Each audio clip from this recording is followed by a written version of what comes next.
Magandang araw po mga kabakyard. Kumusta na po kayo? At medyo matagal-tagal po tayo hindi nakapag-vlog. Pinukumusta ko po kayo dyan. At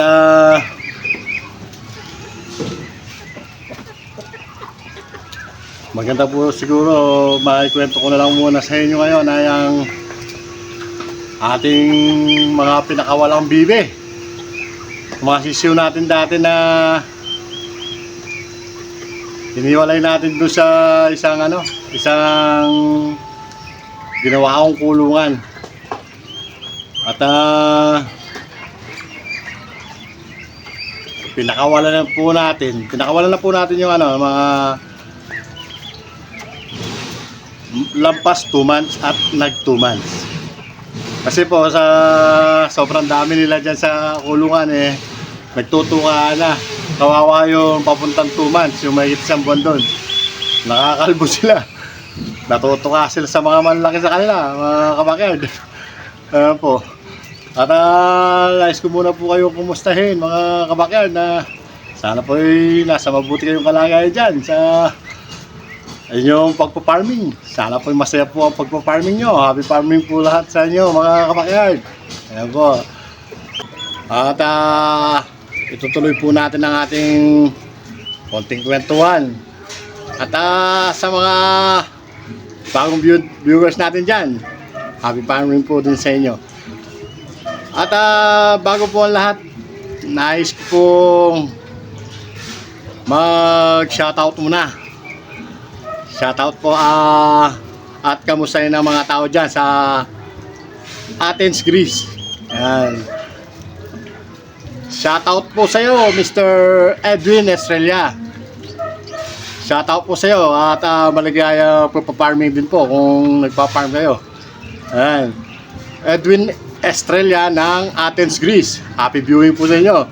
Dahil sa mga tiga Athens, Greece. Ayan po. At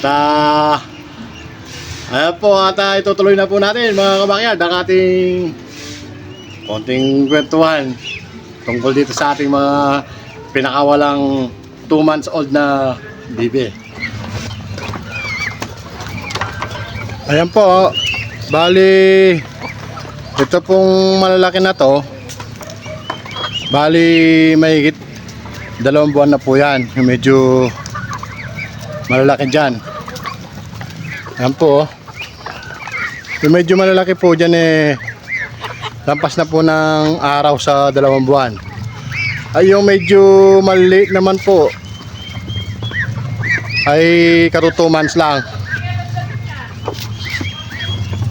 Ayan po, halimbawa yan, nasa 2 months lang po yun.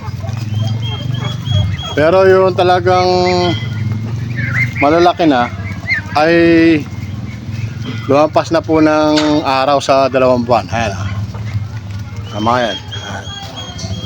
Ang lalaki po na. Ayan po. Maganda po yung pakawalan na natin sa range ng umalsa yung mga katawan nila. Pag nakaaga lahat maayos yung pagkain nila. Maganda po yung paglaki ng ating mga bibi. Ayan po. At pasensya na po kayo, mga kabakyard, sa dami ng dahon. Kanina wala namang ganyan. Araw yata ng taglagas. Laging madahon dito.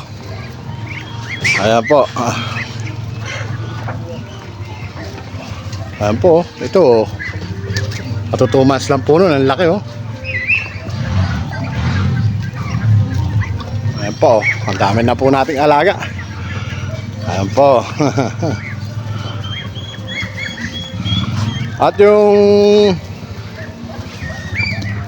magdadalawang buwan po na naiwan dun sa kulungan ay andito po. At ipakikita ko po sa inyo. Ito po, mga kabakyard. Ayan po yung naiwan na magdadalawang buwan po. Nasa 1 month and 2 weeks to po ito. Magto 2 months na po niya. At bago nating ipakawalan, palampasan natin ng mga 2 buwan. Ayan po, halos walang balahibo. Sa kakatuka na mga kasama nilang malaki. Yung isa nga po nagkasugat-sugat sa puwitan. Ayan po. Ayan po sila, oh. Ang lalaki na, oh. Wala lang ano, balahibo, pero ang tataba nila, ang lalaki. Ayan po. Ayan po, at mas maganda po talaga ay nasa malawak na range talaga yung mga alaga natin. Kung meron tayo malawak na range, tulad po ng range ko dito, yung aking bakuran, medyo malaki po ang ating bakuran dito. Kaya't maganda yung nasa range yung mga alaga ko. Ayan po. At mga kabakyard, at pasensya na po kayo at medyo marami po, maraming dahon. Ayan. Ayan po sila, oh. Kalat, nakakalat po sila. Ayan, oh, hanggang doon.